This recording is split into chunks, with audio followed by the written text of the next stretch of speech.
こんにちは、木之内です。今回の間取り添削は、ゆきりこさんからご応募いただいた作品です。いわゆる旗座の敷地で、道路から細い通路を通って、奥に四角い敷地があるという、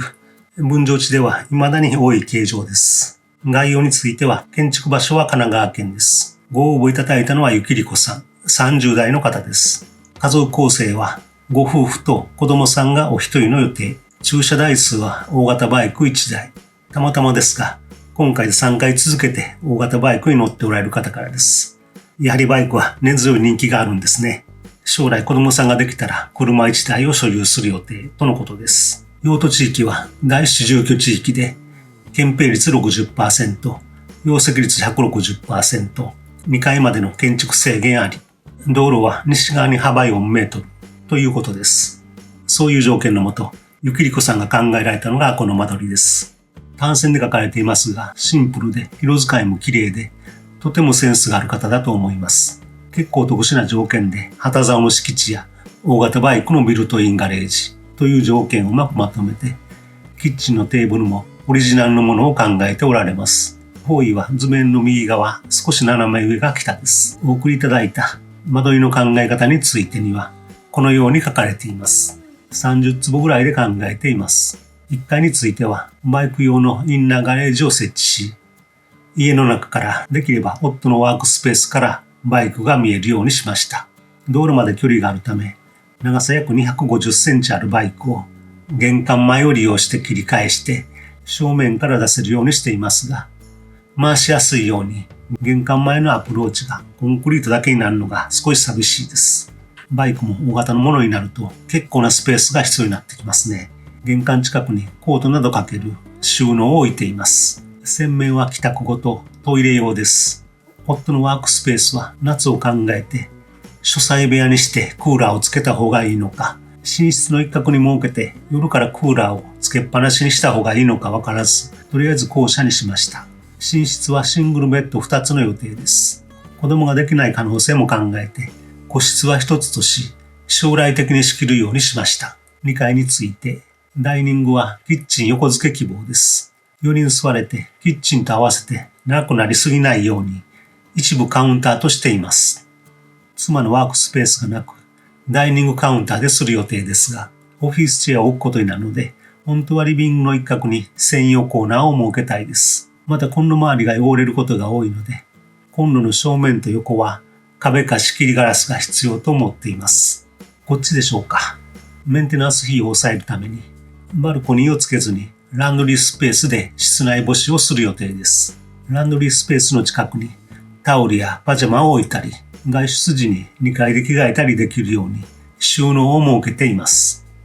階段は開放感を持たせ、臨地との隙間から階段を通して1階まで最高を望めるようにしました。この階段の段板の垂直部分をアクリル板などにして光を取り入れるようにしようということで、このような感じだと思います。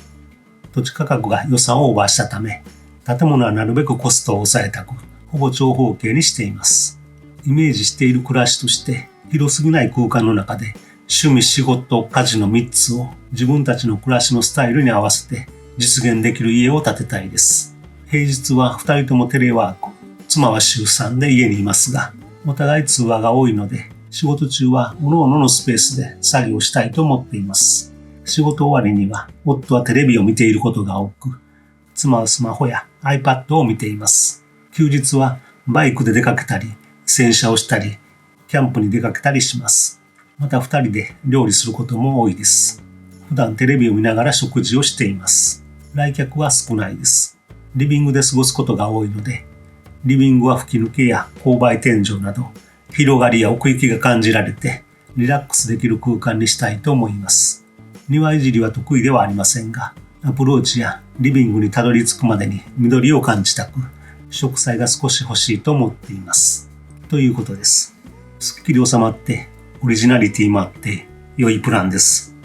敷地が切れていましたので、敷地全体を入れるとこのようになります。敷地周辺の状況についてはこのように書かれています。住宅街なので交通量は少ないです。北側に介護付きマンションがあり、住民は朝早くから活動しています。道路から約7メートル、A と B の部分は西側のお隣さんとの共有で、通路としてのみ使用可能です。西側と南側の家は比較的新しく、東側の2軒は築30年以上のため、将来建て替えの可能性があります。ということです。初めてこの敷地図を見たときは、この共有地がピンとこなかったのですが、道路がこの竿状の通路部分と直角方向にあるのではなく、通路部分を延長したところが道路のようです。それで左右の家も接道がないので、A と B の部分が必要になって共有地としていると理解しました。おそらく面積的に開発行為には当たらないので、開発道路ではなく共有地にして接道しているのだと思われます。ですので、ここは道路のようなものです。道路まで距離があるので、バイクを敷地内で切り返さないといけないという説明がありましたが、最初は遠いと言っても10メートル余りなので、前から突っ込んだ方が小スペースになるのにと考えていたのですが、この幅4メートルの道路がずっと続いていると考えれば納得がいきました。もう一度ゆきりこさんが書いた間取りを見ていきますと、ここでバイクを切り返して、バックでバイクガレージに停めます。確かに大きな木を植えるのは難しそうですが、書かれているように少しでも緑があると全然雰囲気は違います。バイクを避けて一本は植えることができそうに思います。玄関を入って下足箱、手洗い機、トイレと特に問題はありません。ただこの階段部分はちょっと修正が必要です。今のままここから階段を上がっていくと2階の床や梁で頭が当たります。この辺りから斜めに4段くらい踏んで上がっていくのもないことはないのですが、かなり急な階段になりますので、ここは少し面積を広げて収納を移動して、ここから上がるしかないかと思います。それと子供室の窓は臨地境界に近すぎて、法的には最高上有効な窓にはならないので、寝室側に引き戸を設けてクリアすることになります。それでも実際には子供室は薄暗くなりそうです。2階は何も問題ありません。敷地が斜めになっているところもうまく階段として利用して、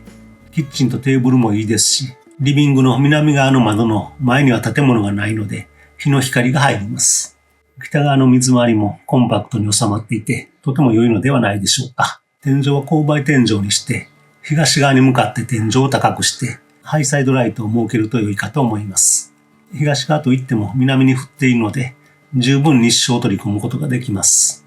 他は特に修正するところはなさそうです。良い間取りだと思います。もし別の提案をさせていただくとすれば、この通路の部分をうまく利用できればもっと良いかとは思います。というのは周囲にぎっしりと建物が建っている密集地ですので、窓を設けてもガラスは片ガラスになって光を取り入れるだけで外は見ることができません。ただ唯一この通路の部分だけは遠くまで見通せます。敷地からさらに道路が伸びているので、かなり遠くまで見通せるはずです。家の中から外の人の動きや街の様子が見たいという欲求も出てくると思います。そのためには建物全体を南側いっぱいまで伸ばしたいのですが、大型バイクを切り返すことができるかどうかが問題です。ここに壁ができると車との間を通るのが難しくなりますので、この車は今と反対にこちらに止めた方がバイクが通りやすくなります。ただ入るときは良くても出るときが難しくなるので、そのあたりが収まるかどうか検討してみたいと思います。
それではできましたので見てください。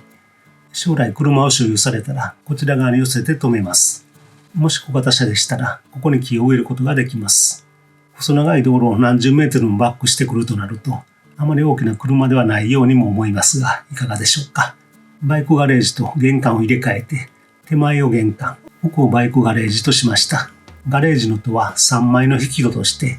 バイクをガレージに入れるときはこの2枚を開けてガレージから出るときは反対側の2枚を開けるとなんとか出入りできるのではないでしょうか。この引き戸部分はシャッターでもいいのですが雨もかかりませんので木製の戸にアルミ板などを貼ってもバイクのメカニックな雰囲気と合いそうです。外から見える数少ない場所ですので大切にしたいところです。玄関ポーチは2階部分の床下になりますのでちょっと施工面積が増えてしまいますが雨に濡れない土間は傘を畳んだり広げたりするにも都合が良く他にも子供さんの遊び場にもなって結構使い勝手もいいと思います。こちらから玄関に入ります。ここの扉を開けると玄関の土間からバイクガレージにもつながります。ポーチ部分に段差をつけられないので上がりがまちの部分で2段上がります。左手が下足箱ですが60センチ程度まで深くして服もかけられるようにして階段の下まで伸ばします。奥に手洗い機とトイレ、収納です。そして東側に寝室です。将来ここに間仕切り壁を作れば6畳の寝室と4畳半の子供室ができます。庭も広いところで2メートル程度の奥行きになるので一部デッキテラスとすることもできます。木を植えるとしたらこの辺りに1本だけで残りの部分は塀に這わせる程度かと思います。この階段から2階へ上がります。階段を上がると南側からリビングとダイニング、キッチンと並んで一番奥が水回りです。建物を南の通路側に広げた分、この部分が小さくなっています。ランドリースペースについてはスペースを確保するためキッチン側に一部広げています。キッチンのレイアウトはよくある対面型になってしまいました。ゆきりこさんが書かれたキッチンテーブルにしたかったのですが、この方が全体の収まりが良かったのでこのようにしました。そして書斎をこちらに持ってきました。最近この間取り添削でもほとんどの方がリモート用のワークスペースが必要と言われています。オフィスに行かずに家で仕事ができるなんてずっと未来の話だと思っていましたが、コロナ禍であっという間に普及してきました。ただ皆さんリモートで仕事をするためのワークスペースに困っておられます。そう考えると、これから家づくりをできる方は恵まれています。この機会にワークスペースについて考えてみますと、いろいろな働き方があると思いますが、会社に行っているのと同じように8時間ぐらいワークスペースで過ごすという方も多いと思います。そうなるとワークスペースの形や場所が非常に大切になります。リモートでのミーティングの時に日常生活の音が聞こえてしまったり、自分の会話が家族に聞かれていると思うと気になって仕方がありません。普段はオープンでも必要に応じて扉で仕切れるようにはしたいところです。それとワークスペースの場所については、来客がある方なら玄関の近くということも考えないといけませんが、それ以外の方は LDK の近くが良いのではないでしょうか。ゆきりこさんもできればリビングの近くと書かれていました。理由としてはまずキッチンが近いことです。オフィスにいてもコーヒーを入れたり、冷蔵庫のジュースやおやつを取り出したりする頻度は結構多いと思います。家の冷蔵庫を使えるとなると、いつも好きなものをストックしておけます。それと広いワークスペースが取れることは稀だと思いますので、時にはダイニングテーブルを使ったり、ソファにゆったり座って仕事をしたりと、気分転換ができるのもメリットです。子供さんがいる場合も目が届きやすいのが LDK の近くです。そういったことから今回は LDK の近くにワークスペースを設けました。リビングのテレビの裏をお二人のワークスペースにしています。真ん中で仕切って対称に設けて、両側からそれぞれの部屋に入ります。デスクと背面に本棚がある 1.5 畳の最低限のスペースです。リモート会議の時にはこの引き込み戸を閉めますが、普段は開けておけます。もし高い遮音性が必要な場合は開き扉にした方がいいですが、引き戸は開けた状態にしておけるのがいい点です。それぞれのワークスペースから出たところに窓があります。この窓からは遠くから見通すことができて、アプローチに植えた緑を見ることができます。この高い位置に設けた窓からは南からの日の光が入ってきます。真ん中の壁は一部ガラスというのもいいかもしれません。光が回るということもありますが、ちょっと見られていた方が集中できるということもありそうです。人それぞれだと思いますので、お二人でイメージしてみてください。そしてこの棚を外へ伸ばします。リビングの収納として利用できますし、子供さんが生まれれば絵本やおもちゃを置いたりすることもできます。この場所にはご家族の大切なものが置かれていますが、この扉からはお父さんお母さんの仕事の書類なので触ってはいけないとか、扉が閉まっている間は大切な仕事をしているので声をかけてはいけないとか、ルールを守ることを子供さんに教えることができるのではないでしょうか。在宅ワークの大きなメリットの一つに、働いている姿を子供に見せることができるということもあるように思います。オフィスで仕事をしていると、子供さんはお父さんお母さんの仕事ぶりを目にすることはまずありません。ところが家で仕事をしていると、嫌顔でもその姿を見られることになります。良いことばかりではないと思いますし、覚悟は必要だと思いますが、お父さんお母さんこうして仕事をしている、お金を稼いでいるんだと見せることは重要な教育の一つだとも考えられます。せっかくの通路に面する窓にかかるので少しもったいない感じですが、ちょうど南側の家のこの辺りは窓が全くありませんので、リビングから眺めるにもちょうど良い角度になりました。ただ西側の家は家の南側にあたる通路側に窓がありますので、少し目隠しが必要です。室内にバーチカルブラインドか、可能なら外部に格子のようなもの、バイクからイメージして、例えば穴あき折板という金属板を縦に取り付けてもいいかもしれません。このような外観です。2階の大きな窓には穴あきの折板でスクリーンを設けて、少し奥まったところにバイクガレージの引き戸があります。引き戸の手前を左に降りたところが玄関です。断面的にはこのようになります。将来ご予定の車が小型車ならここにキーを入れることができます。このリビングの下が玄関ポーチで、引き戸の奥がバイクガレージです。2階は勾配天井として東側に向かって天井を高くしてハイサイドライトを設けます。ここからは空が見えて日照を得ることができます。東側の家が建て替えて敷地境界いっぱいに建てたとしても2階建てなら問題なさそうです。ハイサイドライトから十分光を得られるので、ハイレベルには窓はなくてもいいかもしれません。お隣からの視線を避けて足元に通風のための窓を設けます。南側の本棚の上にも窓を設けます。ここはフィックスで最高のための窓です。そして唯一視線が抜ける道路側へ大きな引き違いの窓を設けます。以上が道路側に窓を設けた案です。今回はこのようなワークスペースを提案しましたが、ゆきりこさんご夫妻には1階と2階と分けた方がいいのかもしれません。実際の設計でも1階でピタリと収まることは稀で、提案を叩き台に打ち合わせを重ねることで、最初大きく触れていた軌道を修正しながら、だんだんと振幅を小さくして目標に近づいていきます。そんな風に今回の案を叩き台にしてもらえればと思います。もう土地を購入されているようですので、もう一踏ん張りして、趣味、仕事、家事の3つを実現できる家をぜひ完成させてください。今回は以上です。それではまた次の動画でお会いしましょう。